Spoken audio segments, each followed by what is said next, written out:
दोस्तों, हिंदू धर्म में बेटियों को लक्ष्मी का रूप माना गया है और नवरात्रि में कन्या पूजन की परंपरा इस भावना को और भी दृढ़ करती है। हालांकि आज भी कुछ लोग बेटियों को बोझ समझते हैं। यह ज्ञान के अभाव के कारण होता है। पौराणिक काल से लेकर आज तक बेटियों को सम्मान और समान अधिकार दिया गया है।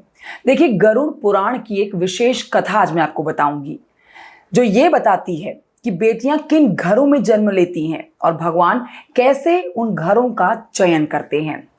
हर घर में क्यों पैदा होती हैं बेटियां, भगवान कृष्ण ने बताई है बेटा पैदा होने की वजह और बेटी पैदा होने की वजह। दोस्तों, बहुत ही रोचक जानकारी है, वीडियो को अंत तक जरूर देखिएगा।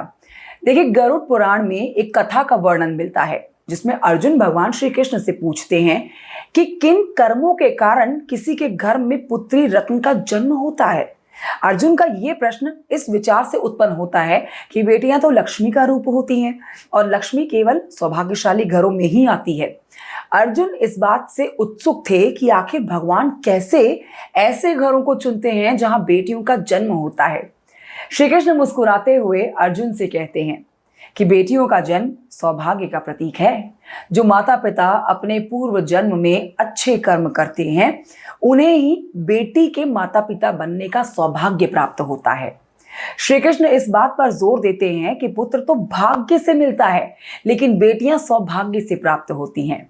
भगवान जानते हैं कि कौन से माता पिता बेटियों का भार सहन कर सकते हैं और उन्हें सही तरीके से बड़ा कर सकते हैं, पाल सकते हैं। इसीलिए वो ऐसे घरों का चयन करते हैं जो बेटियों के लिए उपयुक्त हो। दोस्तों, बेटियों के महत्व को जानिए। देखिए, श्री कृष्ण बताते हैं कि बेटियों के बिना ये सृष्टि अधूरी है। बेटियां वो आधार हैं जो इस सृष्टि को आगे बढ़ाती हैं। जिस दिन इस सृष्टि से बेटियों का जन्म बंद हो जाएगा, उस दिन ये सृष्टि रुक जाएगी, अंततः इसका विनाश हो जाएगा। दोस्तों, बेटियां माता पिता को पुत्री के रूप में प्रेम देती हैं, ससुराल में बहू और पत्नी के रूप में अपना कर्तव्य निभाती हैं और मां बनकर अपनी संतानों पर अपना सर्वस्व लुटा देती हैं। एक बेटा केवल एक कुल को आगे बढ़ाता है, जबकि एक बेटी दो कुलों का नाम रोशन करती है। इस प्रकार बेटियां समाज और सृष्टि की निरंतरता की धरोहर हैं। देखिए, गरुड़ पुराण में ये बात बताई गई है कि मृत्यु के बाद आत्मा को उसके कर्मों के आधार पर दूसरा जन्म मिलता है। यदि कोई पुरुष अपने जीवन में स्त्रियों का अपमान करता है या उन्हें सताता है, तो उसे अगले जन्म में स्त्री योनि में जन्म लेना पड़ता है। साथ ही जो पुरुष मृत्यु के समय भी स्त्रियों के बारे में ही सोचता रहता है, उसका भी अगला जन्म स्त्री रूप में ही होता है। यह सिखाता है कि स्त्री का सम्मान करना और उसके प्रति आदर भाव रखना कितना महत्वपूर्ण है।